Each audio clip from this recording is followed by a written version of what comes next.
to hang down in the actual turn. And of course, as you approach the corner, you're shifting down through the gears too, so that you'll be in exactly the right gear to leave the corner. Now you're into the turn, and maybe your knee is scraping on the ground.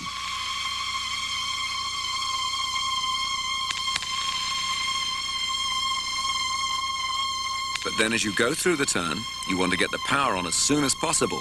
And this probably means shifting gears as you're leaving the turn and straightening up and getting back onto the center of the bike again. If this turn is immediately followed by another in the other direction, you have to start it all over again, now climbing off the bike on the other side.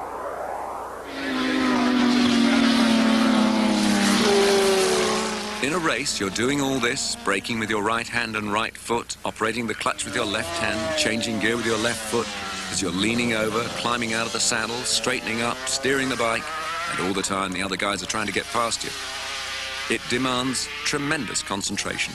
That is the thing that I believe I've worked on more than anything else, is my ability to concentrate the entire length of the race, because that really determines my ability to run a pace. And I like to not vary over a second from start to finish. A lot of times you'll see a rider, or for that matter, any type motorsports person, they'll get out in the lead, but they can't really maintain that rhythm, that pace, unless they're being pressured. If all this sounds dangerous, then you're right, it is dangerous. Getting that close to the road at speeds of up to 150 miles an hour means that the clothing the rider wears is of crucial importance.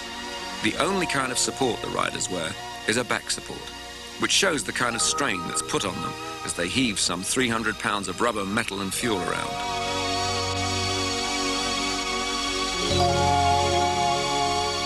Although the riders' suits have great decorative value, they're totally functional. The style and fit of the suit combine so that the rider is totally free to move, but he is as aerodynamic as possible. Because on a racing motorcycle, the rider himself is a part of the aerodynamics.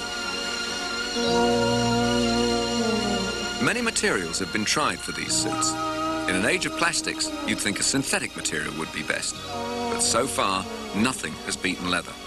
Because the suit not only has to protect the rider if he's unlucky enough to come off the bike, but it also has to breathe. You can imagine how you'd feel zipped up in an airtight suit for an hour's hard work when the temperature inside it can reach 130 degrees. Since these racing bikes produce a sound level of 105 decibels when running at speed, all riders wear earplugs. And no racing motorcyclist would ride without gloves or without protection on his knees.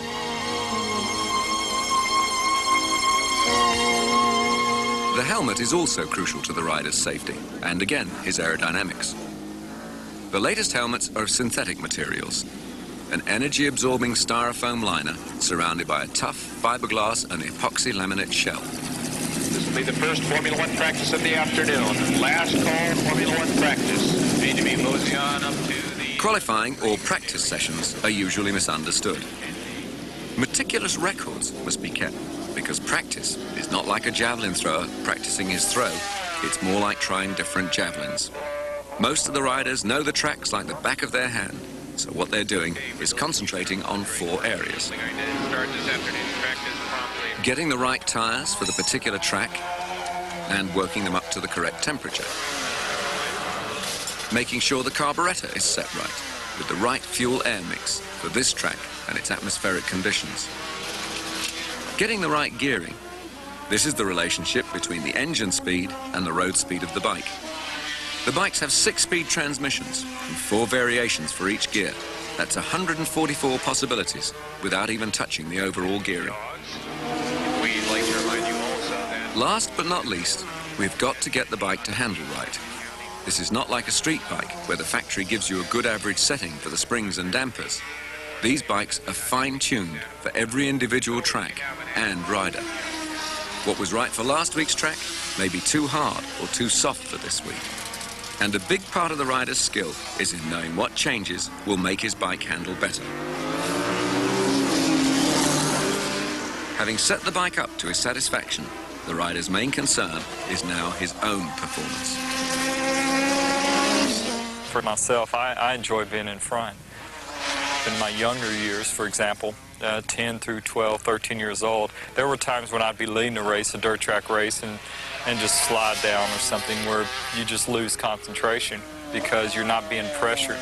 And it's easy to do that. We call it relaxing. And of course, you can afford to do that in road racing because of the speeds and different things. And that's something I've really worked on is to get in front and keep the rhythm and pace going. Rhythm, pace, and superb control are qualities shared in varying degrees by all the front runners in motorcycle racing.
Okay, so now you know just why the bikes are as quick as they are.